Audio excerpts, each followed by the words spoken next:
When an aircraft accident occurs, whether it's a private plane in North Carolina or a military helicopter in Washington, the news headlines appear within minutes. But behind those headlines is a meticulous, step-by-step investigation designed to determine what happened, and most importantly, how to prevent it from happening again. Two recent events highlight the importance of that work. The September 18, 2025 crash of a Cirrus SR22 near Franklin, North Carolina, which claimed the lives of 3 people, including Grammy-winning songwriter Brett James. The MH-60 Black Hawk accident near Joint Base Lewis McChord, Washington, during a night training mission, which sparked a small wildfire and prompted a large-scale emergency response.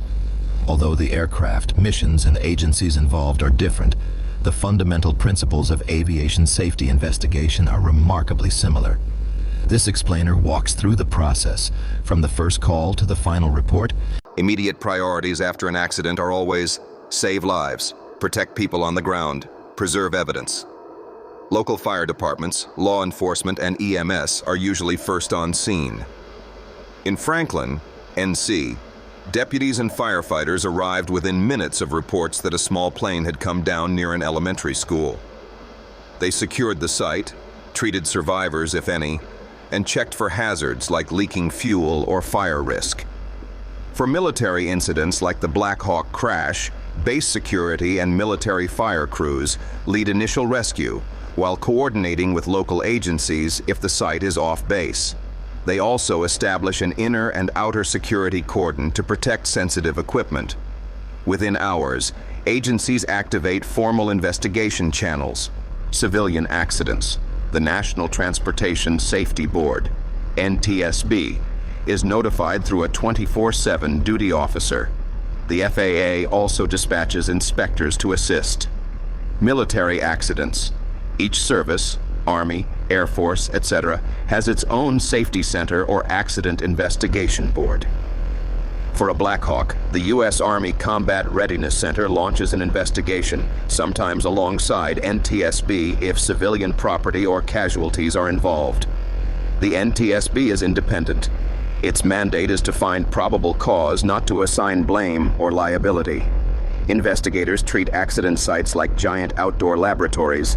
They mark debris fields, usually starting at the main impact point and moving outward to locate scattered parts, called wreckage mapping.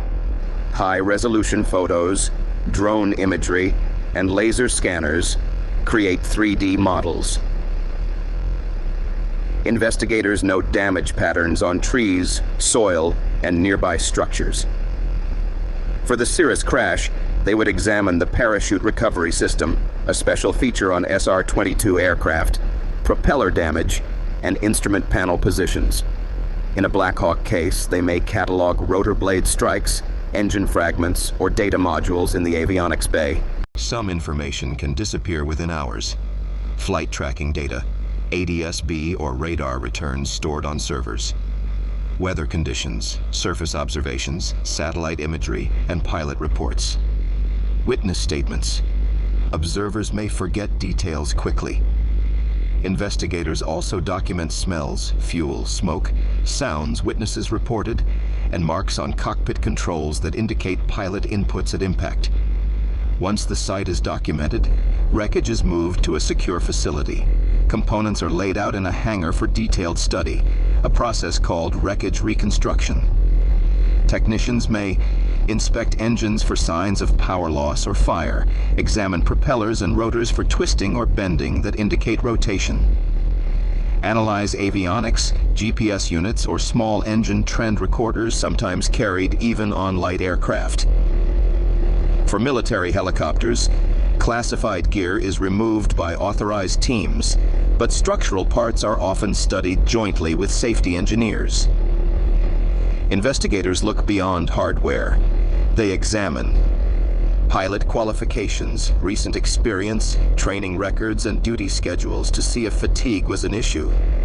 Medical history, toxicology, performed respectfully after next of kin notification. Operational environment. Was it a dark night over rough terrain?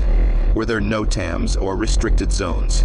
In the Cirrus accident, they may review whether the pilot used the aircraft's ballistic parachute or attempted a forced landing. For the Black Hawk, crew coordination, night vision goggle use, and mission planning are relevant. Weather can be a primary factor or a complicating one. Investigators gather surface observations, radar, satellite lightning detection data, forecast discussions, and any active advisories. Interviews with pilots who flew nearby. Airspace restrictions, temporary flight rules, TFRs, or special use areas are checked to ensure the aircraft was where it was authorized to be. Every aircraft carries documentation about inspections, repairs, and component life limits. For the SR22T, investigators look at engine logbooks, recent service bulletins, and the condition of the whole aircraft parachute. For the Black Hawk, Army maintainers provide detailed histories of engines, gearboxes, and rotor assemblies.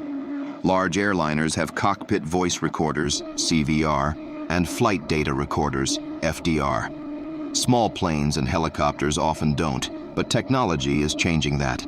Some Cirrus aircraft store engine and GPS data on SD cards or in onboard avionics.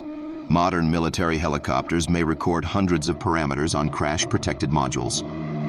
These records can reveal engine performance, altitude, speed, and even switch positions. Within days, agencies issue preliminary reports summarizing facts, location, aircraft, weather, pilot info, witness statements, and site description. They deliberately avoid guessing causes.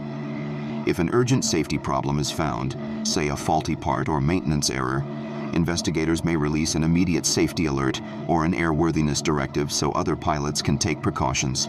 Months later, investigators complete a thorough analysis. They compare physical evidence with flight profiles and performance data. Specialists run simulations to test theories, e.g. engine failure versus pilot disorientation.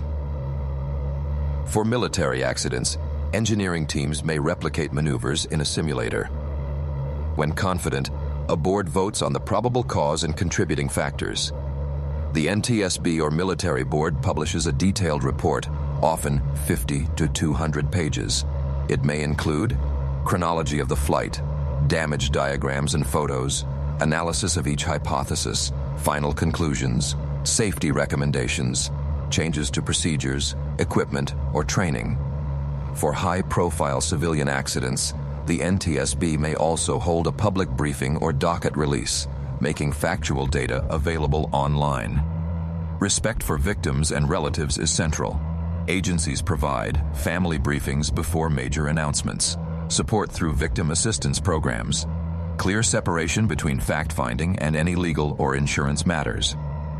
Media briefings emphasize what is known, what is not yet known, and an estimated timeline for results. Even from heartbreaking events, safety improves. Examples: Cirrus SR22 parachute training. Past accidents have led to better instruction on when to deploy the ballistic parachute. Night vision goggle procedures for helicopters. Military mishaps often refine tactics, crew pairing, or lighting rules. Technology adoption. Affordable cockpit recorders are becoming common in general aviation, helping future investigations. Every accident is different, but the philosophy is constant. Collect evidence, analyze carefully, and share lessons. The Cirrus crash in North Carolina and the Black Hawk accident in Washington underline how broad U.S. aviation is, from private trips to military training, and how much work goes into making each flight safer than the LOTAS. Best investigators labor quietly, often for months, so that pilots, passengers, and communities can fly with greater confidence. Their reports don't erase loss, but they turn tragedy into knowledge that protects future lives.